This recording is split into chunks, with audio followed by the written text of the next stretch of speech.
السلام علیکم viewer, welcome to my back channel. آج ہم ڈسکس کریں گے سیرپ یوروڈینل گرینولز کہ اس کے اندر فارمولا کیا ہے اور یہ کون سی بیماری میں جو ہے یوروڈینل کا آپ استعمال کر سکتے ہیں اور اس کے بینیفٹس کیا ہے، کون سی حالات میں ہم یوروڈینل کا استعمال نہیں کر سکتے۔ تو یہ سارا کچھ جانیں گے اسی ویڈیو میں۔ اگر آپ نے ابھی تک میرا یوٹیوب چینل سبسکرائب نہیں کیا تو سبسکرائب کریں۔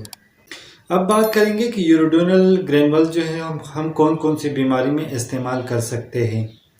تو ایسے مریض جن کے گردوں میں پتھری ہو، یا ایسے مریض جن کے پتے میں پتھری ہو، یا یوریٹر میں پتھری ہو، سٹون وغیرہ، تو اس کے لیے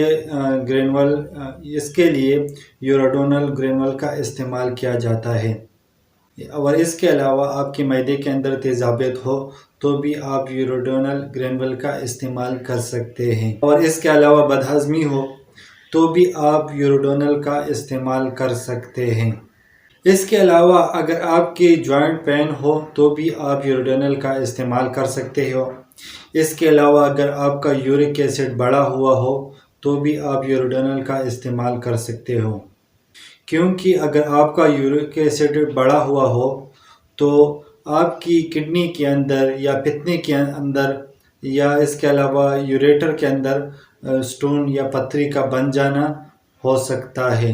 اگر آپ کا یورک ایسڈ بڑھا ہوا ہو تو اس کی وجہ سے لبلبا جو ہے پنکریاس کام کرنا چھوڑ دیتے ہیں، جس کی وجہ سے آپ کو شوگر ہو سکتا ہے۔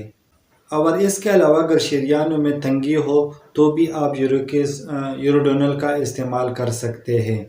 اب بات کرتے ہیں یوروڈینل کی ڈوسیج کے حوالے سے۔